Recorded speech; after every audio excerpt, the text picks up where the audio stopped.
सूरजपुर गांव में एक बलवंत नाम का किसान रहता था। वह बहुत ही गरीब और आलसी इंसान था, लेकिन वह दिल का सच्चा और ईमानदार था। उसके आलसपन की वजह से उसकी पत्नी गंगा हमेशा उसे परेशान रहती थी।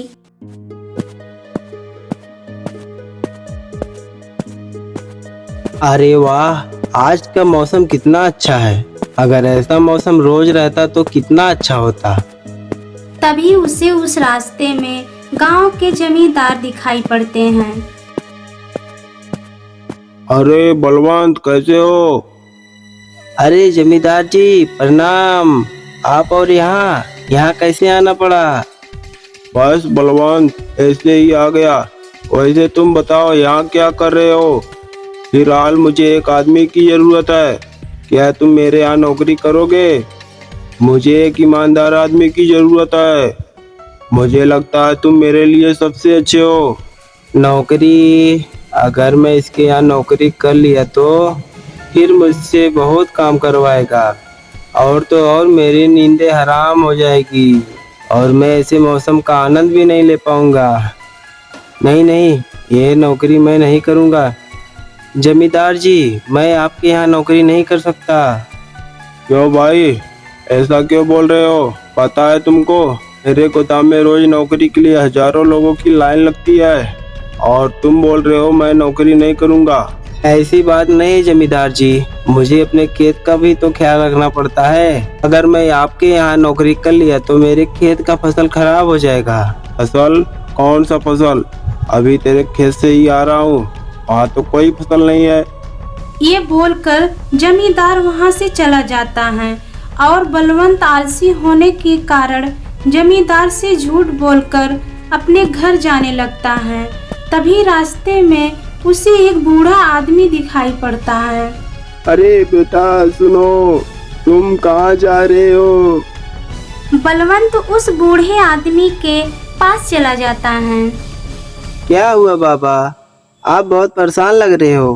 बेटा, तुम मुझे बहुत भले इंसान लग रहे हो। बेटा, तुम मेरी एक काम करोगे? हाँ बाबा, बोलो क्या बात है। बेटा, मैं पिछले 2 दिन से बहुत प्यासा हूँ। मेरा कोई भी मदद नहीं कर रहा है। क्या तुम मेरे लिए पानी लाओगे? हाँ बाबा, क्यों नहीं, अभी लाता हूँ। बलवंत बूढ़े आदमी की ये बात सुनकर बिना कुछ सोचे समझे उस बूढ़े आदमी के घर में जाने लगता है। घर में जाने के बाद वह देखता है पूरा घर खाली रहता है। बाबा, आपके घर में तो पानी ही नहीं है। पता है बेटा, अगर मेरे घर में पानी होता तो मैं खुद ही पी लेता। बेटा, यहाँ आसपास कहीं पर भी पानी नहीं है। बेटा, वो पहाड़ दिखाई दे रहा है ना, उसके पीछे एक बहुत बड़ा झील है। तुम्हें वहीं पर पानी लेने जाना होगा। क्या? उतना दूर? वहाँ जाने और आने में तो मुझे रात हो जाएगा। फिर बलवंत बहुत ही चिंतित में पड़ जाता है, क्योंकि वह आलसी तो है ही, लेकिन वह आलसी के साथ साथ ईमानदार भी है, जिससे वह कभी भी किसी की मदद करने में पीछे नहीं हटता था। अब मैं क्या करूं? आज तो मेरा पूरा नींद खराब हो जाएगा और आज आराम भी करने को नहीं मिलेगा। बलवंत बहुत सोच समझकर पानी ले आने को तैयार हो जाता है, क्योंकि उसके पास और कोई उपाय नहीं था और वह किसी को तड़पते हुए नहीं देख पाता था, और वह पानी लेने के लिए चला जाता है।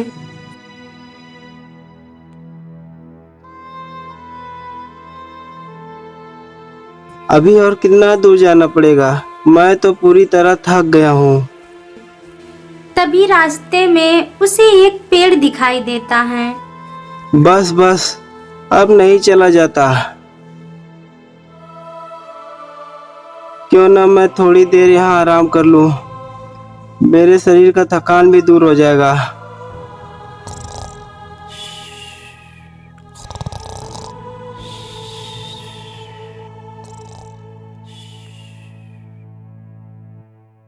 अरे नहीं, वह बाबा बहुत प्यासे हैं।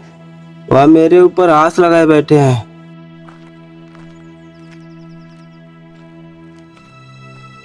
तभी वह कुछ ही देर में पहुंच जाता है। अरे वाह, कितना अच्छा दृश्य है। यहाँ तो मैं रोज आना पसंद करूँगा। बलवंत पहुंचकर झील को देखने के बाद खुश हो जाता है और उसकी सब थकान खत्म हो जाती है। लेकिन बलवंत को अभी तक भी पता नहीं था कि यह झील एक मायावी झील थी और इसमें से हर कोई पानी नहीं ले सकता था। इस झील में वही पानी ले सकता है जो अभी तक कोई भी पाप नहीं किया हो और बलवंत उसमें से एक है। तभी वह पानी लेने के लिए आगे बढ़ता है और पानी ले लेता है। वाह वाह वाह, इतने धूप में भी यहाँ का पानी कितना ठंडा है। प्यास तो मुझे भी लगी है, लेकिन मैं पहले बूढ़े आदमी को पिलाऊंगा।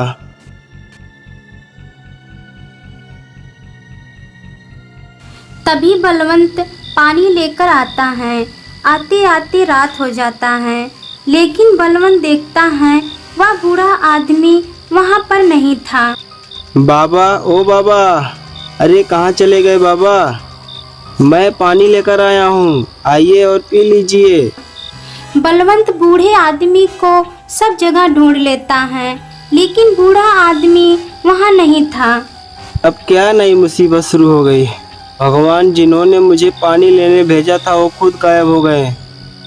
आज तो मेरा पूरा दिन खराब हो गया। ना सोने को मिला, ना आराम करने को मिला। इससे अच्छा तो मैं जमींदार की बात मान लेता, कम से कम कुछ पैसे तो कमा लेता। अब जाके बलवंत को धीरे धीरे अपने आलसीपन पर गुस्सा आने लगता था और वह जमींदार की बातें याद कर पछताने लगता था। फिर थोड़ी देर बाद वह पानी लेकर अपने घर जाता है। क्या जी, कहाँ थे सुबह से और ये पानी? अब क्या बताऊँ गंगा, पास वाले जंगल के पास एक बूढ़े बाबा बहुत प्यासे थे। उन्हीं के लिए मैं पानी लेने गया, लेकिन वापस आने के बाद बाबा वहाँ थे ही नहीं। लेकिन पास वाले जंगल के पास कोई नहीं रहता। जाइए हाथ मुंह धो लीजिए, शायद आज आप ज़्यादा थक गए होंगे। हाँ गंगा, थक तो गया हूँ। उस पहाड़ वाले झील से पानी जो लेने गया था। ये आप क्या बोल रहे हैं? कौन पहाड़, कौन झील? यहाँ दूर दूर तक कोई पहाड़ और झील नहीं है। चलिए सो जाइए। बलवंत की पत्नी गंगा यह सुनकर चौंक जाती हैं, क्योंकि सच में वहाँ पर कोई भी पहाड़ और झील नहीं था।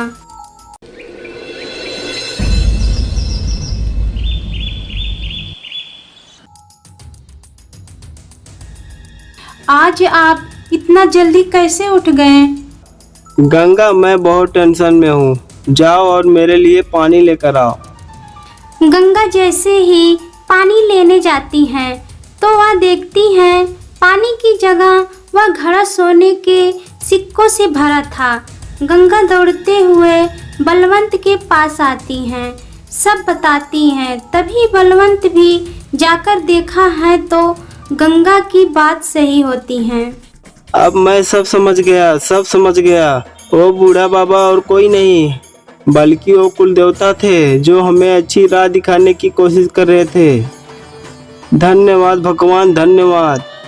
अब मैं खूब मेहनत करूंगा और इस पैसों से लोगों की मदद करूंगा। देखते ही देखते वह अपने शहर का सबसे बड़ा आदमी बन जाता है और उन पैसों से लोगों की मदद भी करता था।